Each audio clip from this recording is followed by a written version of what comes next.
Hey folks, it's that time again, so get ready to take another slightly askew look at comics. You might want to put on a helmet for this one. Heads up, it's the Four-Kolor Kitty.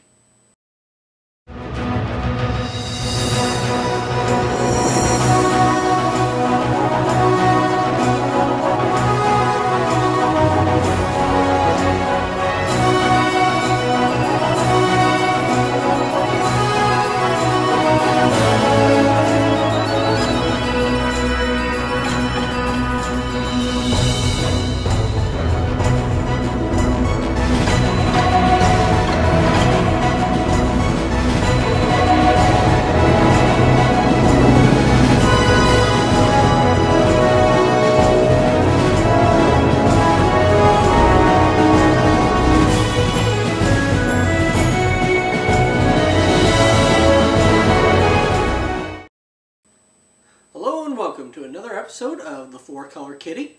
I am your host, Pastor Black, and on this show, we'll be looking at a subject that came to light when a friend of mine, Austin, showed me this panel. You're probably saying the same thing he did. What the heck is that thing? And why are they just sitting there as it hits them in the head? Well, first let me explain who this group is. The Legion of Superheroes are a group of superpowered teams living and saving the galaxy about 1,000 years after the days of Superman, Batman, and the Justice League. Now, if you are keen-eyed, you will probably be saying, isn't that Superman at the table with them?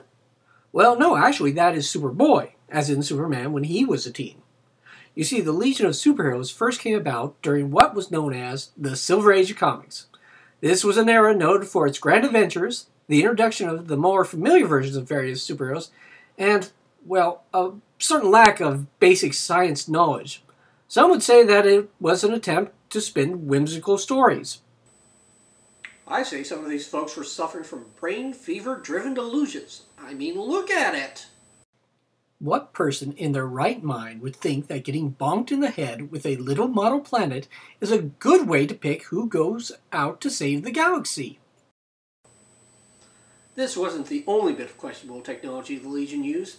They also had something called an ancestor visualizer machine. Put it on, and you could see the faces of all your ancestors. Now there's a handy gadget for fighting crime. I mean, sure, it's nice to know what your great-great-aunt Jean looked like, but... Of course, security is important in one's headquarters, so the Legion had the ceiling detection device. No, it didn't detect ceilings. It was a ceiling that turned red when any intruder entered. Okay, I guess that is kind of useful, but I get this image of the ceiling turning red every time a visitor came in. We're being invaded! No, wait, it's just the mailman. Next up are a couple of items that, while useful, would have had the added effect of making any supervillain fall over from laughter. First up is the mind helmets. These stylish chapeaus block any telepathic powers from affecting the wearer. Good for stopping those villains with mental domination powers. It also makes everyone look like they should be goose-stepping about. Now, add to that the hydrogen filtering diving masks.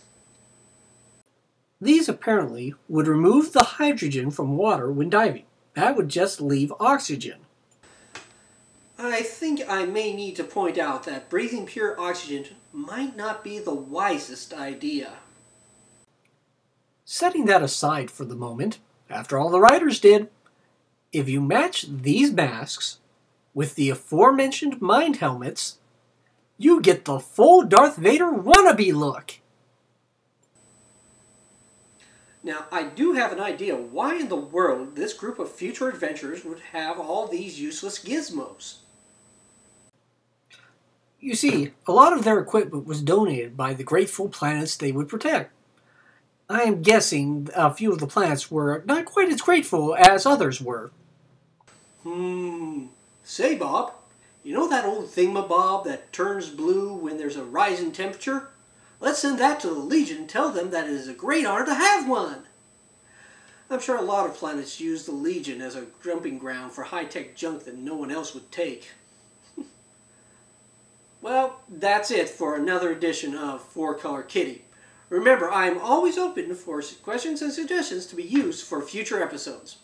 Until next time, I'm Patcho Black for Four-Kolor Kitty, and I'll see you in the funny pages.